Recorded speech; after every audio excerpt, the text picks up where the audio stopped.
નમસ્કાર ખેડૂત મિત્રો, આજે આપણે એક ભીંડાના ખેતરમાં ઊભા છીએ। તમે કદાચ ખેતર જોઈને વિચારતા હશો કે આ ભીંડાનું ખેતર જેવું કંઈ લાગતું નથી એમ, પણ એકચ્યુઅલી ભીંડાનું ખેતર જ છે।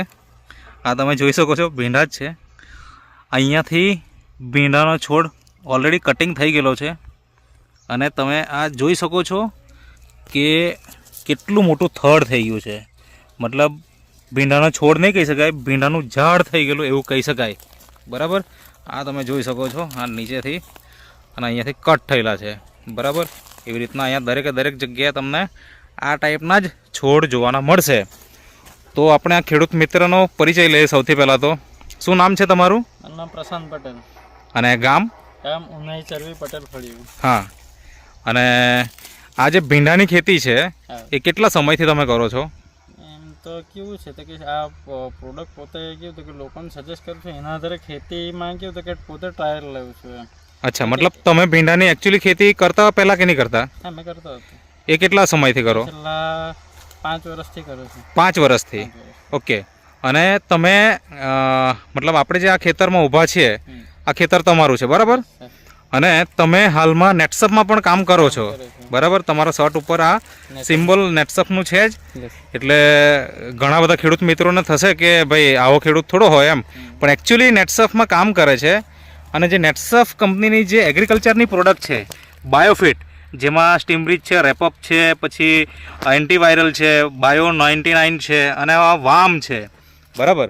આ બધી પ્રોડક્ટ તમે આની અંદર વાપરી અને તો NPK નું પણ અને સેટનું 2 વખત ડ્રિન્ચિંગ પણ આપેલું છે। મતલબ કે બધી જ પ્રોડક્ટ તમે વાપરી છે એવું કહી શકાય, બરાબર ને? તો તમારો આ ખેતર બનાવવા પાછળનો શું હેતુ હતો?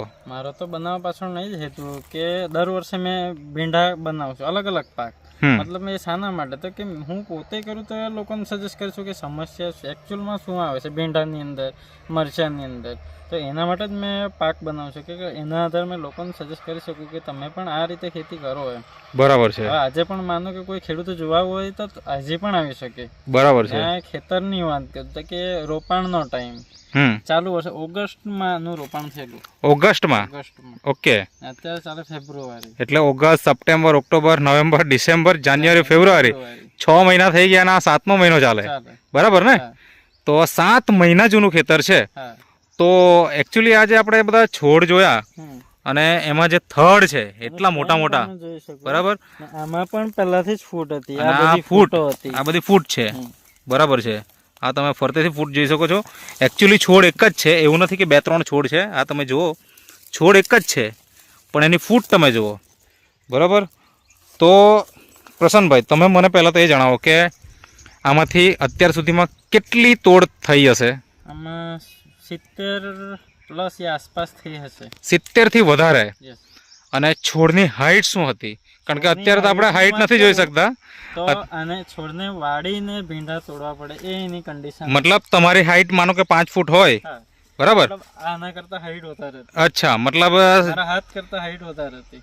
6 થી 7 ફૂટ ખરા છોડ થઈ ગયેલા, અને પછી તમે એને કટ કર્યા। ક્યારે કટ કર્યા? કટ કર્યા મેં જાન્યુઆરીની 8 થી 16 ની વચ્ચે મેં કટ કરેલા, એટલે કે 1 મહિનો થયો, બરાબર ને? 1 મહિના પહેલા જ કટિંગ થયું। અચ્છા, હજુ હવે આને જ આપણે આ સાઈડમાં પણ તમે જોઈ શકો છો, એવું નથી કે આપણે એક જ જગ્યાએ બતાવીએ છીએ। અને આ તમે જોઈ શકો છો, ફૂલ ઓલરેડી ચાલુ છે અને ફૂટ પણ ચાલુ જ છે।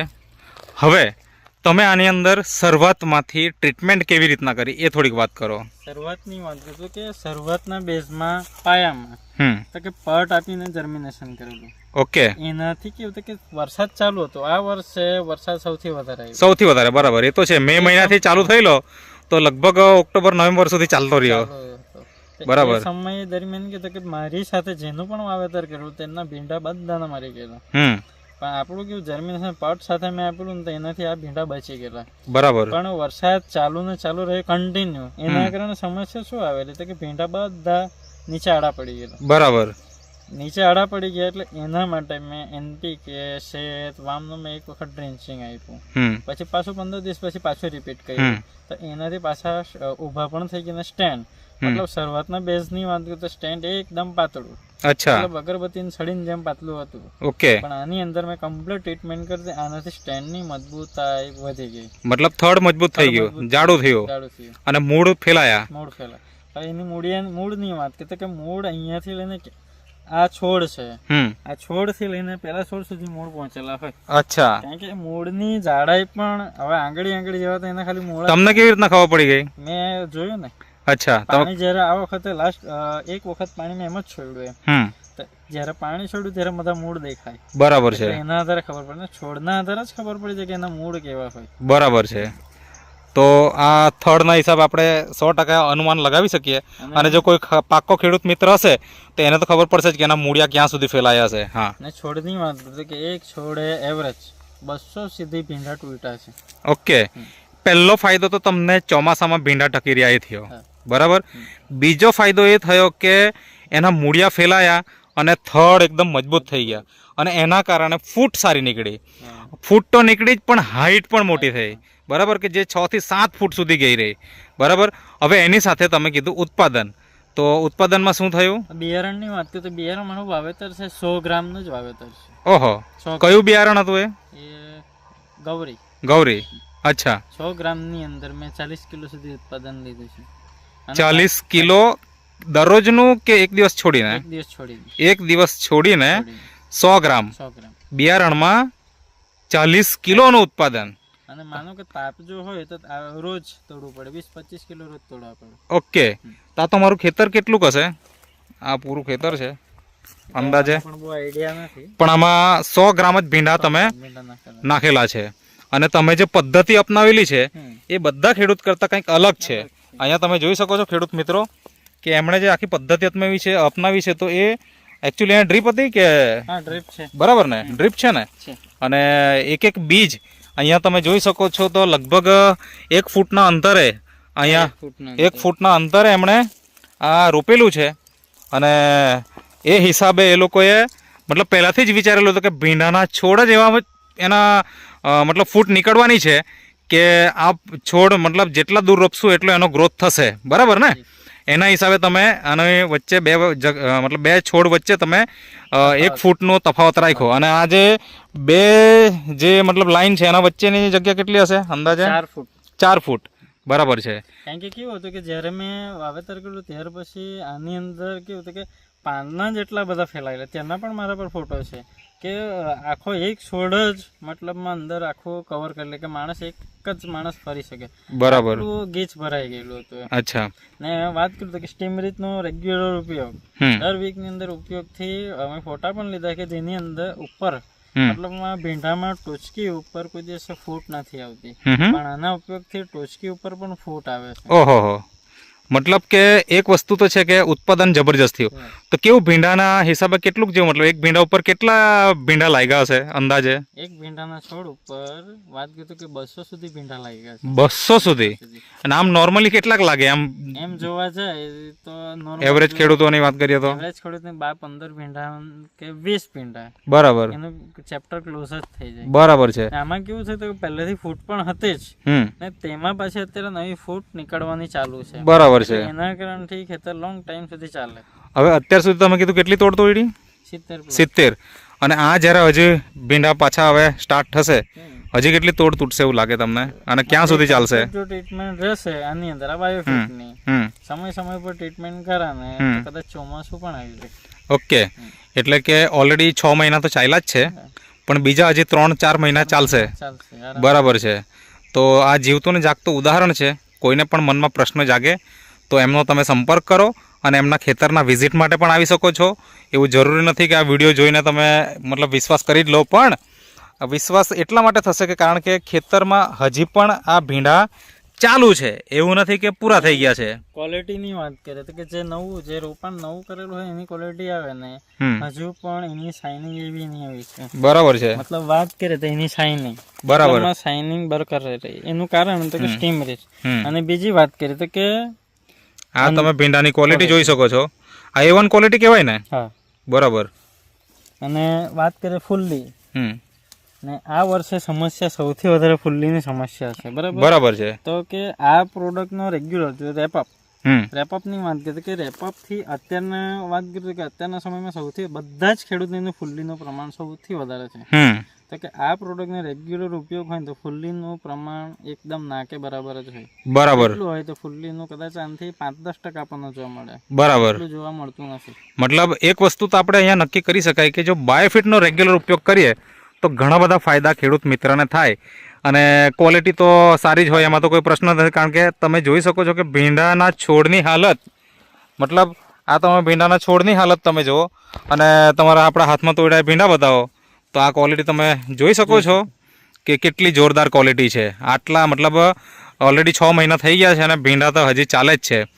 તો એ વાત માટે પણ અમે બહારથી કેમિકલનો છેલ્લા 2 મહિનાથી કોઈ ઉપયોગ નથી કરતો. આમ કેટલા દિવસો ઉપયોગ કરતા કોઈ કેમિકલનો? કેમિકલની વાત કરીએ આપણે એક દિવસ છોડીને સ્પ્રે કરવા જ પડે. હા. હવે એન્ટીવાયરલની વાત કરીએ આપણે એન્ટીવાયરલનો જો રેગ્યુલર ઉપયોગ હોય ને તો એક વીકની અંદર એક જ વખત છંટકાવ કરવો પડે. બરાબર છે. મતલબ કે ક્યારેક જરૂર પડે એમ. ક્યારેક જ જરૂર પડે. બરાબર. અને એમાં પાયામાં ખાતર શું નાખેલું? પાયાની વાત કરીએ કે સિસ્ટમેટિક ખાતરનો મેં ઉપયોગ કરેલો. મતલબમાં ખેતીને લઈને વાત કરીએ કે ટોટલી એટલે એક સાથે તમે રાસાયણિક ખાતર આપી દીધું એવું નથી? આની અંદર વાત કરું તો કે રાસાયણિકની અત્યાર સુધીમાં ઓનલી એક જ બેગ ગઈ છે. એક જ બેગ? મતલબ આ તમે ખેડૂત મિત્રો ખેતર જો ત્યાં સુધી દેખાય છે, આ અહીંયા સુધીનું ખેતર છે. આ ભીંડાના છોડ પણ તમે જોઈ શકો છો કેટલા ઊંચા થઈ ગયા છે આ સાઈડમાં, અને આ અહીંયા સુધીનું ખેતર છે. મતલબ આ પૂરું ખેતર છે અને એમાં ઊંચા છોડ એ નથી, એ ઊંચા મતલબ ફૂટ જ છે. બરાબર. છોડ નથી, ફૂટ છે. ચાલો ને બતાવો ને થોડું, એટલે થોડા ખેડૂતને પણ ખ્યાલ આવે કે ભાઈ અહીંયા છોડ પટલા પટલા કેમ દેખાય એમ. તો એકચ્યુઅલી આ છોડ નથી, આ જોઈ શકો છો એકચ્યુઅલી છોડ તો આ છે. બરાબર ને? હા, કટિંગ થયેલો છે અને આ તો ફૂટ છે. તો ફૂટ અહીંયા સુધી આવી ગઈ. આગળ થોડું બતાવો ને. એટલે એવું નથી કે એક જ છોડ, બધી જગ્યાએ એવી રીતના જ છે. આ પણ ફૂટ જ છે. આ જો આ પણ ફૂટ જ છે. મતલબ મેઇન થડ અહીંયા છે અને આ એની ફૂટ છે. આ બાજુમાં પણ એ જ રીતે છે, આ બાજુમાં પણ અહીંયા પણ તમે જોઈ શકો, અહીંયા જોઈ શકો, પણ આ જ રીતે છે. બધા મતલબ અહીંયા જો અહીંયા આવો ને, આ તમે જોઈ શકો છો. મતલબ આ રીતે જ બધે ફૂટ આવેલી છે. પરફેક્ટ. જો અહીંયા આ જો એવું નથી કે આમાં પાછી નવી નવી ફૂટો નીકળવાની ચાલુ છે. આ તો છે જ. આ થડ જોવો તમે, આ નવી નવી ફૂટ ચાલુ નીકળવાની. આ તમે થડ જોવો અને એની ફૂટ જોવો. ગણવું હોય તો તે પણ તમે એની અંદર આગળ ગણી શકો.